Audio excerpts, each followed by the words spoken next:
Welcome back to another instalment of our behind the scenes here at Drusillas. I'm actually just down at the red panda enclosure at the moment, as you can see, and we're just going to take a little trip inside the enclosure, and I'm just going to give you a guided tour as to what goes on in the daily life of our two red pandas, how we manage them, what they eat, a little bit about their individual personalities and what their names are. So follow me and we'll go and meet the pandas.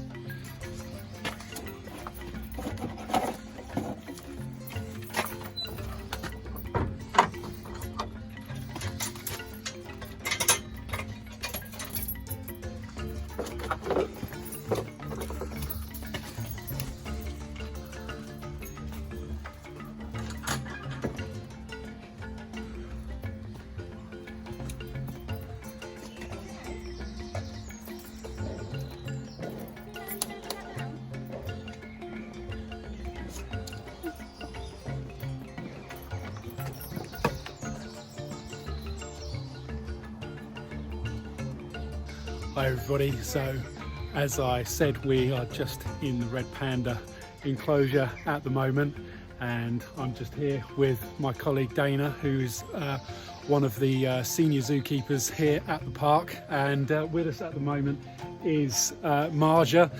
He's a pretty confident young fella, and he's kind of always under your feet, and it's very easy to almost trip over him. Really enjoys his food, and as you can see just here, if I angle the camera up to him, he's got a little bit of cake, as we call it, that he's currently devouring away. And this isn't just like a nice Victoria sponge cake. This is what we call red panda cake.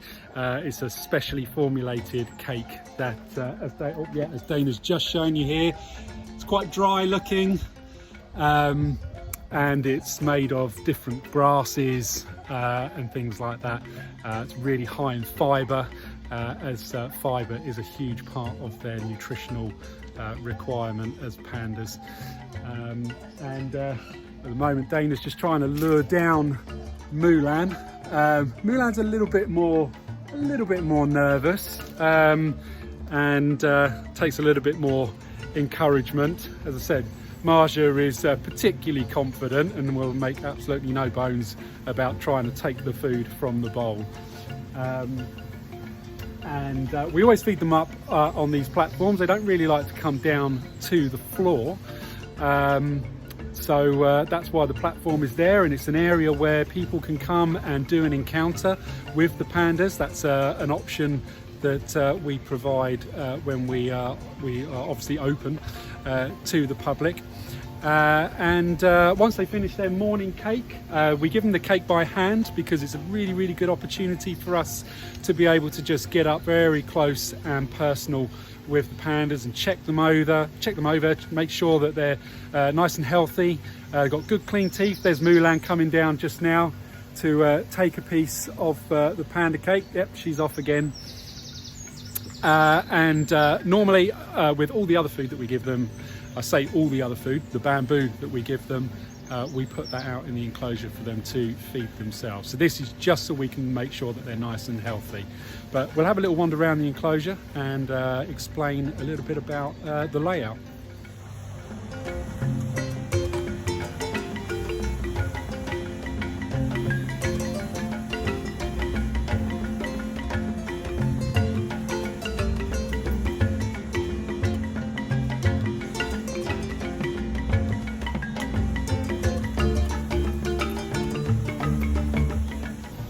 So just to give you a little bit of a rundown as to what goes on in the enclosure with the pandas.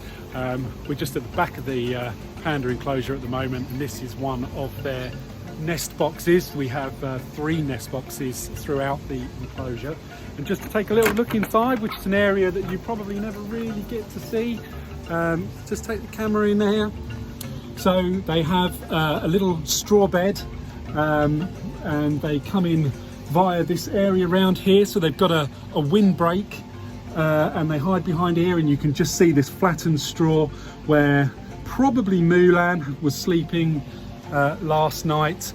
And when the females come into sort of breeding condition, or they're ready to mate, or they've got babies, they're pregnant with babies, they'll pick leaves off of the trees and add leaves and add bamboo leaves to the straw and start nest building and adding to that straw that we've provided them.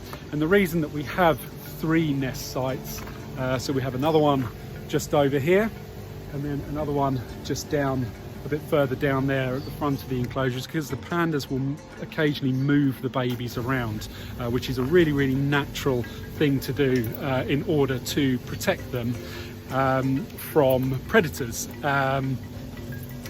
So it confuses any potential predators as to where the babies might actually be located. So in the enclosure we have numerous plants in the enclosure, and at this time of year in the spring, just take you over to the front of the exhibit, ducking and diving under the branches. It's actually quite an attractive enclosure. We've got some rhododendrons down here which are natural to the pandas from where they come from, hostas and ferns. And the reason that the enclosure for the red pandas is situated here is actually deliberate. It's the pandas where they come from in the Himalayas, all around the Himalayas, is really quite cold. Pandas don't particularly like the heat, so we don't provide them with any heating in their houses. They actually like it really cold, and so in the summertime when the temperatures build up, we've actually got all of this tree cover, as you can see above me, which casts shade over the pandas and keeps them nice and cool, as well as a pond. We have a pond down here which the pandas will come in and they'll drink from, and they will maybe paddle in just a little bit, just dampen their feet, keep their feet nice and cool. When they do get hot, maybe sort of overheat a little bit, just like dogs, they start panting, and they'll have their tongue out to help them cool down. But they're covered in very thick red coats, so in the winter they never get cold. They really quite enjoy certainly these sunny days, these fresh spring morning days, is really not a problem for them. But the next thing we're going to do with the pandas is we're just going to go and get some bamboo and feed them the bamboo, and we can talk a little bit about that.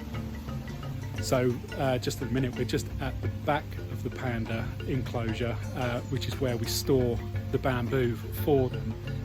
The pandas actually eat quite a large volume of bamboo throughout the day, and they only eat the leaves, so it's quite hard to supply. Supply demand is quite important, but this is what we call the bamboo bath. So we store all of the bamboo in here if it's not freshly cut, and we do try to make sure they have fresh cut bamboo every day, and the reason we store it in here is to keep the leaves nice and fresh, but also to get any slugs or snails off of the bamboo, as the slugs and snails can harbour a few nasties which can make the pandas poorly. But this gets the slugs off, it cleans the leaves, it makes it nice and fresh, and it means that they get a little bit of moisture as well. And in the bath at the moment we have 2 different types of bamboo. We have what we call narrow leaf bamboo, as well as some broadleaf bamboo. The broadleaf is a little bit more fibrous, a little bit tougher to eat, but they actually really like it because it's a nice big mouthful, whereas the narrow leaf, what's known as Phylostachys, is lots of little leaves, and it takes them a bit longer to work their way through, and keeps them nice and busy.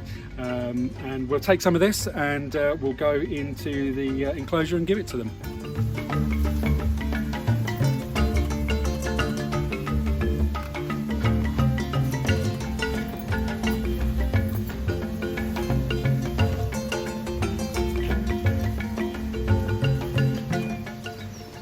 So the bamboo that we give the pandas is, as I said, it's lovely and fresh.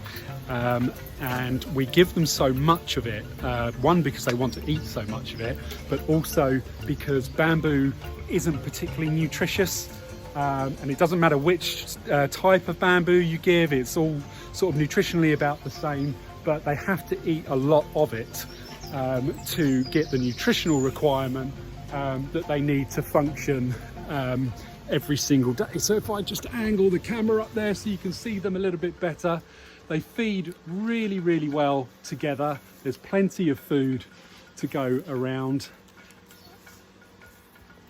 And as I said, they only take the leaves, and there's teeth especially designed to eat the bamboo.